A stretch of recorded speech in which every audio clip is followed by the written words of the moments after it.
Young Thug being tried in the United States of America, or is this communist Russia?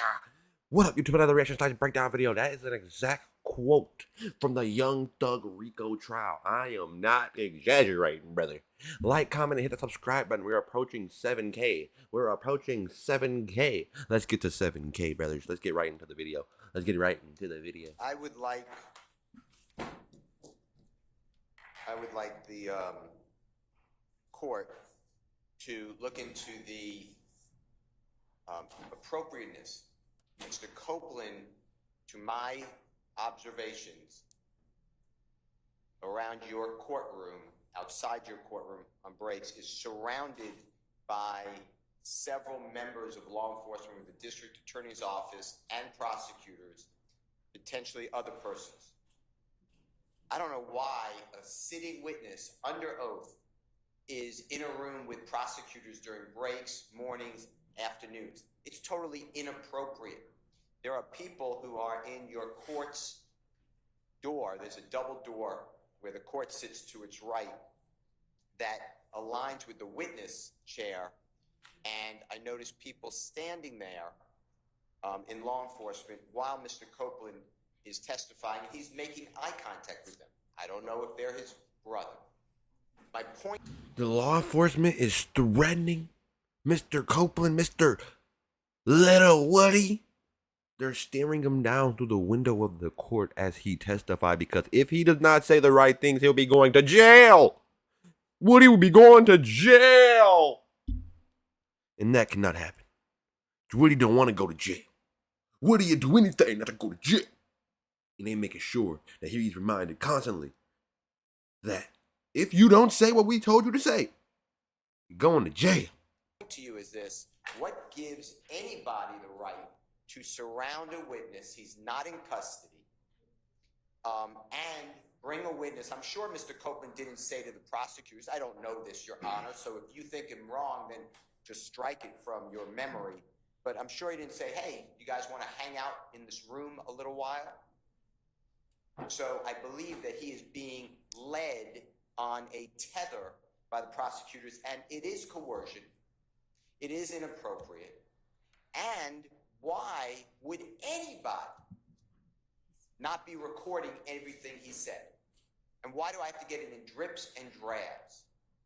So I am objecting to the tactics of the Fulton County District Attorney's Office and whomever else they may have employed with a citizen, regardless of what the court may think of him or the prosecutors think of him. I don't have any thoughts. So please don't put that in. Please don't put that in in the ether. Okay, but that's what you just said, sir. Ether is okay. Clear. The court wouldn't do it. I wouldn't do it either. So why is it happening?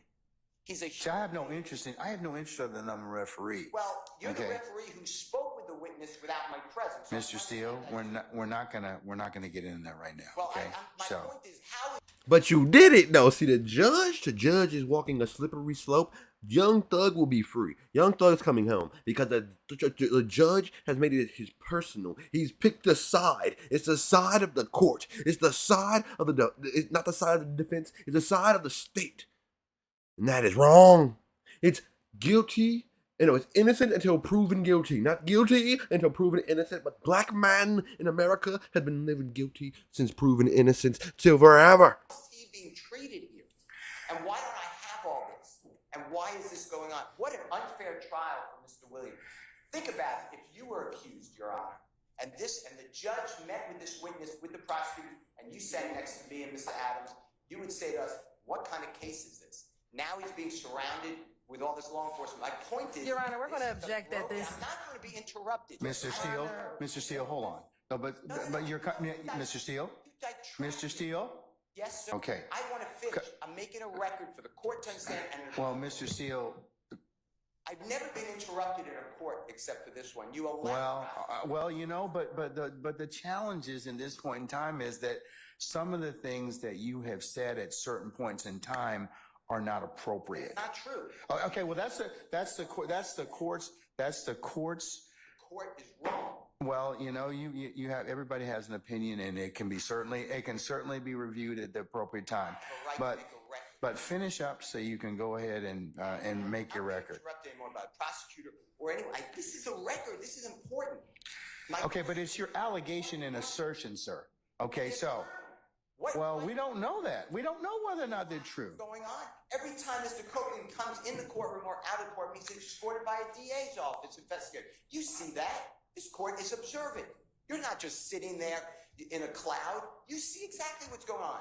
He's cooking. You see it. You ain't gotta ask. You ain't gotta tell nobody. You see it. He get walked in by the DA office. He get walked out by the sheriff. You see it. It's unlawful. It's inhumane. Have some respect for little Woody. You hear the prosecutor tell you we were in a room with Mr. Copeland and he said these things. Why? Okay. Why do I have to bring up? You should be bringing it up. This is crazy. This is like communist Russia. Mr. Williams is having the worst trial. This is like communist Russia. Mic drop. Give it to him, nigga. Give it to him. So I am moving again to stop intimidating the witness by the prosecution, leave people alone, and stop accusing. You've allowed the prosecutor Love to accuse me of misconduct. Oh, but you've also accused her of hold on. You have accused her of misconduct as well. And remember what I told you about your professional response. Remember what I told you about your.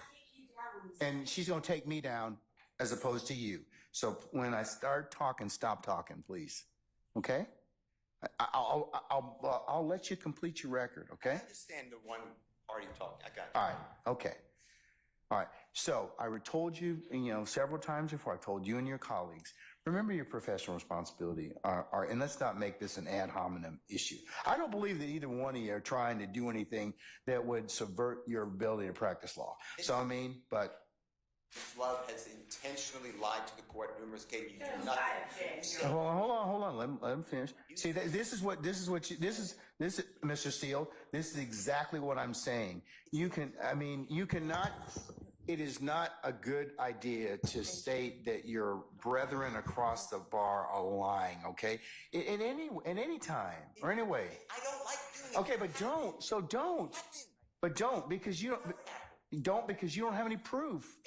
If you have proof of it, then you have proof. There's a mechanism in law and under the rules for you to submit that question to the Office of General Counsel and for the investigation to occur. But please stop, both of you. I've told both of you earlier, stop making these ad hominem attacks toward one another.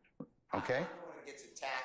You say nothing. Well, okay, but I've said something. You're going back to stuff that's happened in the past. So while I'm trying to deal with things that are current, so I've told you all most recently, as of about a week or so ago, to stop all this. Remember, I told you the world's watching you. They are. So please don't from this point on, do not accuse each other of anything. If you want to go ahead and do it, there's a proper way to do it, but don't bring it up in front of me.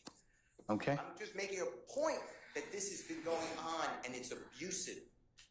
That is my point. That's your assertion, sir, as a lawyer, okay? And maybe your frustration with everything. Like I told you, this trial's gone a long time. There's a lot of wear and tear, but everybody's got to rise above and be a professional advocate. That's what the system demands of you. I'm not worn or torn. I am here to tell the court that from a objective, casual observer, could see what's going on here is inappropriate. Okay. At the end of the day, I understand your concern that you have now shared with the court. Okay. All right. State, do you want to respond? Your Honor, I just asked that the court strike the portions of Mr. Steele's, whatever that was, to the court regarding personal and ad hominem attacks on members of the state's team. Ms. Hilton will address the merits of the initial argument that Mr. Steele made. But as to personal attacks on members of the state's team, we'd ask that assertions that specific people have lied. That is disrespectful. That is unprofessional. And not one time has any such statement been made by any member of this team about anyone else in here. Oh, I think, Ms. Love, in the past, you've made some I statements. have never about said me. anyone lied. You made some statements about Mr. Steele and about. Honor. So well, just let me finish. I'm not done. All right, and about several others of your colleagues. I mean, and it may have been the heat of discussion and everything else. Like I said earlier, there's enough blame to go around for everybody. All right, so. But can we kind of stop that and draw things kind of forward? I've had 2 or 3 conversations with everyone about their obligations as professional advocates under the rules, okay? And that while the court certainly agrees that ad hominem attacks are not, they don't make anybody look any good. They really don't. I mean, but I think I acknowledge that. I acknowledge what's been gone on in the past. So, and I ask that you all reflect upon that because, you know, like I said, you can't say some of the stuff that people say to one another can't be taken back. They just can't. So, and that's just something that the court would just have you reflect upon. Thank you, both Judge. sides, okay? And we just ask again that statements like Ms. Love lied be stricken from the record. Those are personal attacks. There's none been made, at least not this day. I'm not gonna consider your ad hominem attacks. Either one is, okay? Thank you. Or anybody's, all right? Okay. All right. Madam. Your Honor, regarding Mr. Steele's assertions of our interactions with Mr. Copeland, we have not treated Mr. Copeland any different than we would treat any of our other witnesses in the state of Georgia. He is our witness. If he wants to be around us, he can. If he chooses not to, he doesn't have to be. The fact that he's saying we are coercing Mr. Copeland to speak is clearly not true given Mr. Copeland's testimony here today. If we were coercing him to speak, he would answer my questions and I would not have to sit here and go in a back and forth and struggle with him. So clearly we are not being influential on Mr. Copeland given our interactions with him outside of the courtroom. So again, Your Honor, there's nothing inappropriate about the state's interactions with Mr. Copeland. He is the state's witness. We can't interact. We have not influenced any of his testimony, Your Honor. And so we ask that, I don't know if it was a motion, be denied if that was what was being asked of the court. All right. I'll include the state's Exhibit 400, the statements of the most recent email that you have disclosed to the. Isn't her suit slime green? Is that slime green? What is that right there? To the defense in this case, for purposes of the record, and I will also, to the extent that I don't think of Mr. Steele. Let me just make sure. Are you again moving for mistrial, or did you make them within your statement? Did you ask the court for a mistrial? Yes, based upon the totality of what I said, yes. Okay, I'm going to deny that motion, and I will also note for the record that it was that the same was. If he just keeps denying for the mistrial, it seems kind of personal. I want to end this, so I'm going to get to the end of this. I'm not going to get a mistrial in the middle, bro. No. That's what it seems like, and that's kind of weird, kind of crazy. Like, comment, and subscribe. Let me know what you guys think in the comment section below, man. I'm responding to everyone. Hit the subscribe button, join the community. To the next video. I'm out. Peace.